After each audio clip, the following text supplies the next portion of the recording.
Day 24 today on our pilgrimage along the Camino De Santiago, and we are taking a well-earned day off in Leon. Leon is the biggest city along the way, and we got here last night after a long walk yesterday. We arrived in Mansilla, which is just off the outskirts of Leon, and town we just didn't feel like staying and just didn't feel good to us for a number of reasons. So we said, okay, let's get the local bus service into Leon, which was recommended to us. Somebody said, look, you know, the walk into Leon, it's not an enjoyable walk. A lot of traffic, a lot of industrial stuff, a lot of roads to cross. It's just not pilgrim friendly. So, you know, get the local bus service in, then you can enjoy the day off in Leon. While Mummy is working at the computer, the boys go out and play. Don't we, son? So we're out taking in Leon, and it is an absolutely beautiful day. Look at that blue sky. 5 degrees I just saw on a thing, so it's a bit crisp. But we're heading towards the main square in Leon. Actually, we're going to go and check out the albergue here. I'm curious about it, and also we need to get our credentials stamped. The water dragon is sleeping right now.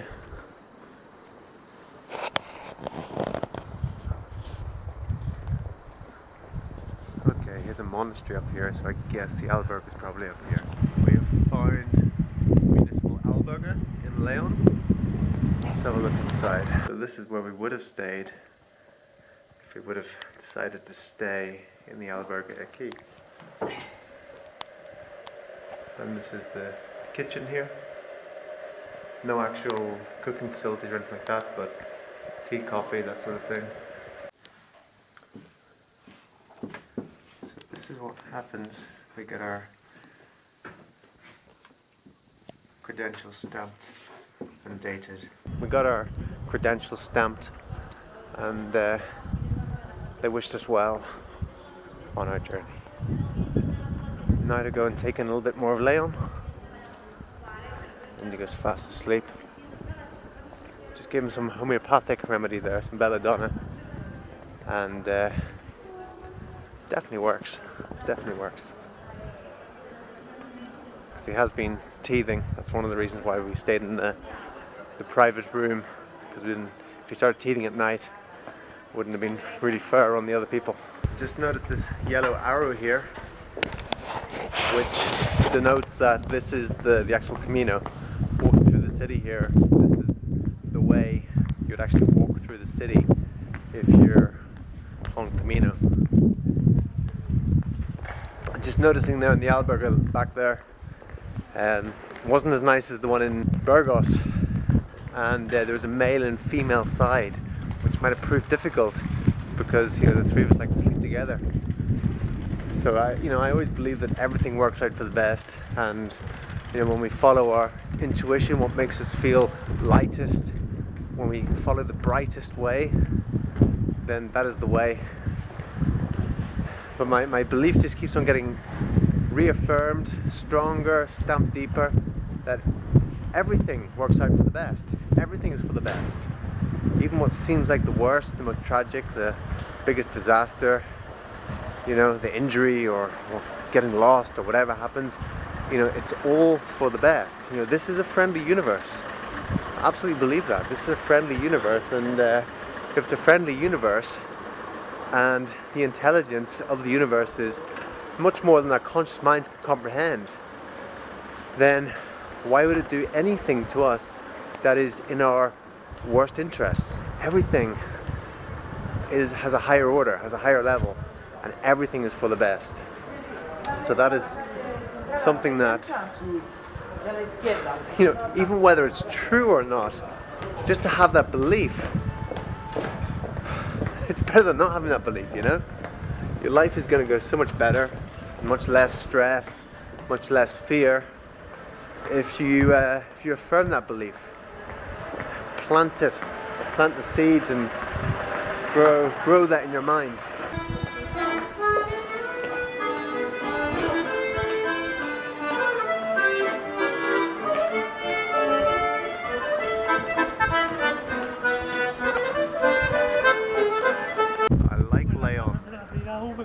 This is the Gothic area that we're in right now.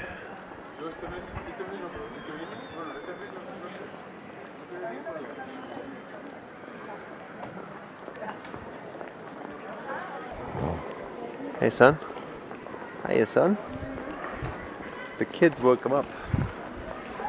This is still on the Camino way. If you're walking Camino, you walk up this street. Funny, all sorts of noise can be around him and he doesn't waken up. And then there's some kids walk past and the kids are talking and that wakes him up for some reason. Children wake him up. Seen it before as well. But this is definitely a really cool city, on par with Burgos for sure. You know, if I didn't do the Camino, I'd never visit these places.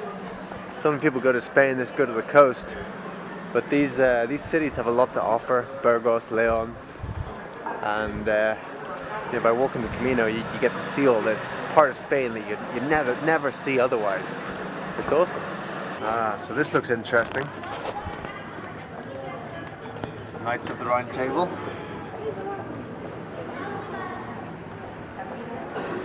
Merlin, dragon.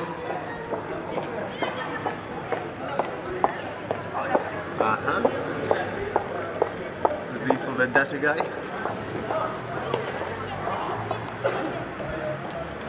Some interesting looking swords.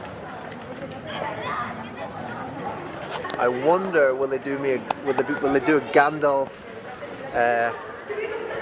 wand in here? I want that big stick that Gandalf has to walk the rest of the trail, especially for Galicia. Just a feeling I have. I want the Gandalf stick. Wonder will they have it in here? Let's go in and have a look. This is an awesome gift shop.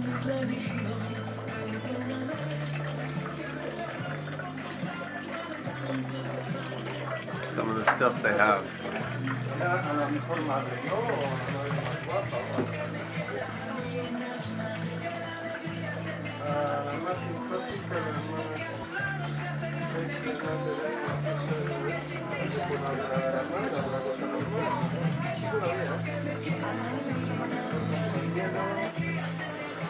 Boxes.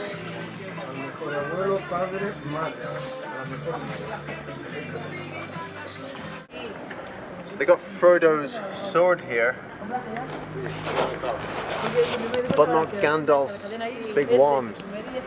So I'm a little bit upset about that. I would have bought it if they did have it. Tori thinks I'm a bit mad for wanting to do that. There you go.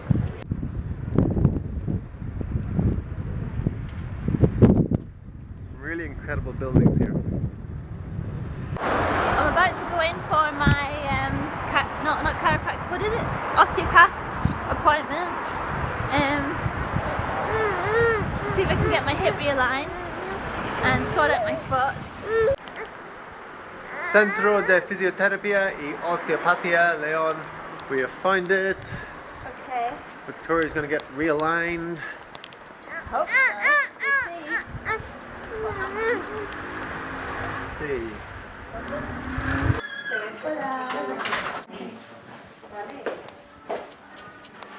You always got to be careful here in Spain going for osteopath or chiropractor or anything, because quite often it'll be like osteo massage, chiro massage, but there aren't real osteopaths or chiropractors. It's just someone who's done like a weekend course.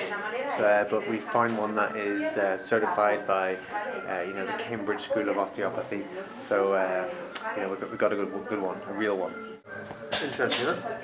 Fortunately enough, Indigo had a natural home birth with no forceps extraction or sucking extraction or anything like that, or being pulled out by the head, which some people think you need to do.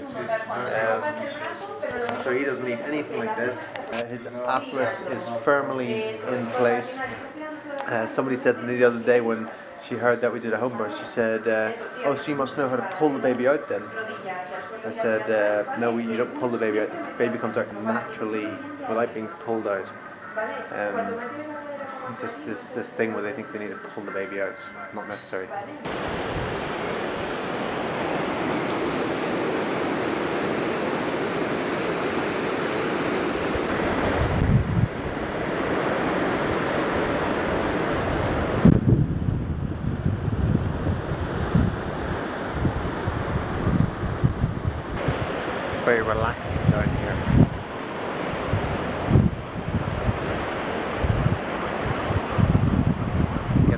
positive ions from flowing water. It uplifts you. This is the Roman part of the city.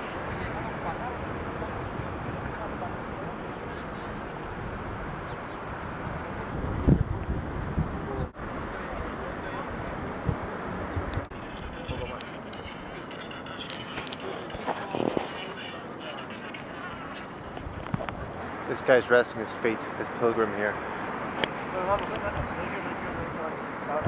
Soaking up the sun. This looks like my sort of place.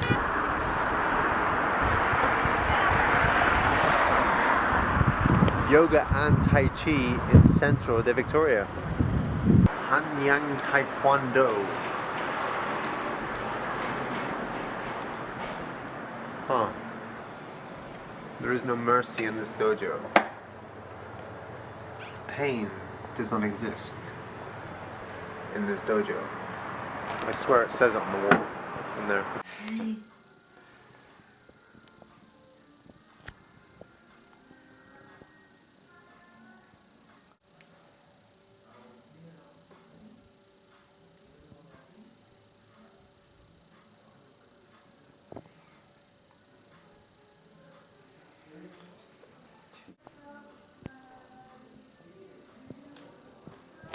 But the diagnosis really is just what I was telling her, the salt of the food is a bit too high, the arch.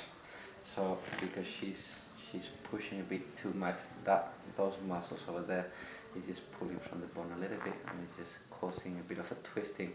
I mean, it's not too much. It's just it's not a tendinitis. It's nothing serious. Everything that finishes in itis will be inflammation. Yes. So it's nothing really inflamed with edema or inflammation or swelling or anything. It's just been pushing it a bit too much. Become very popular recently, this kinesiology tape, hasn't it? It helps in this sort of case. I don't really like to use them a lot because it's quite fashionable as well. So I don't like that bit of the taping.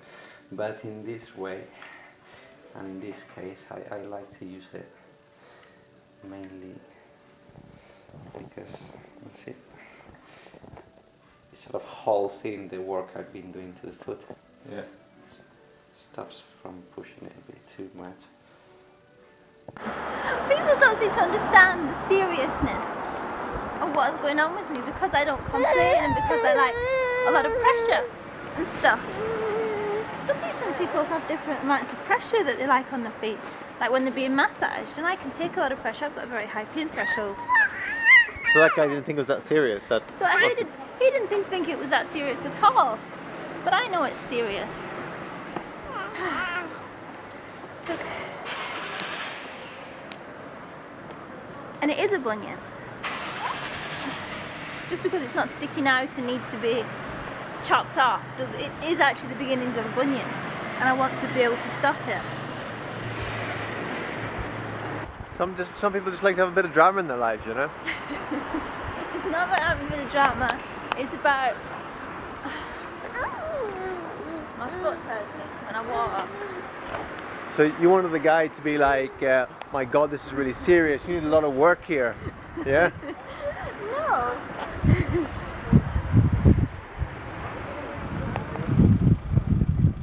I don't know what I wanted. So this is full spa treatment. We are now going into the pool. When I say we, I mean me and my camera. I'm not like a schizophrenic or anything.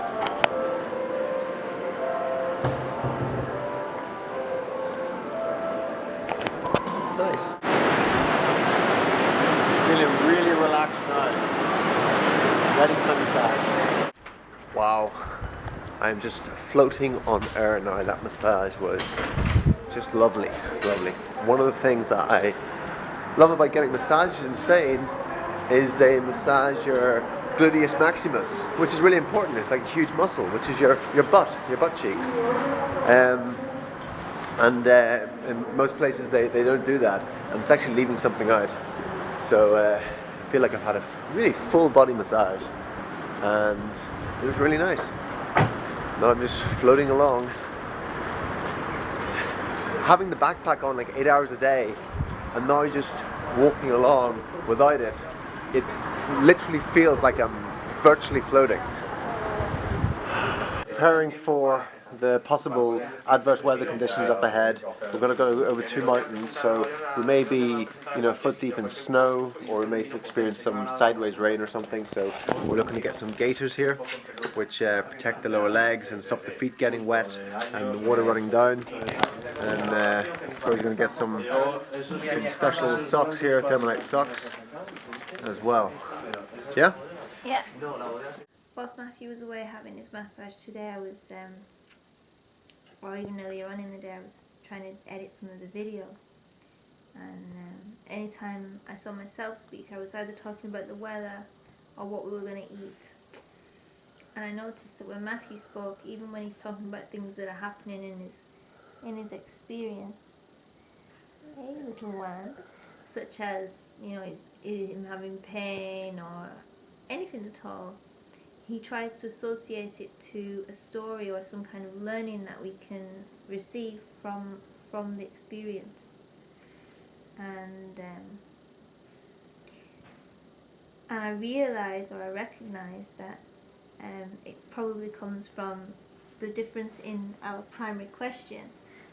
We did a primary question when we were younger, or not when we were younger, but 5 years ago. Matthew and I went to a seminar and they talked about the primary question. Indigo wants to be on camera, Zian.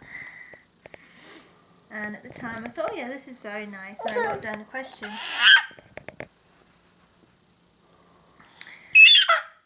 About appreciating, I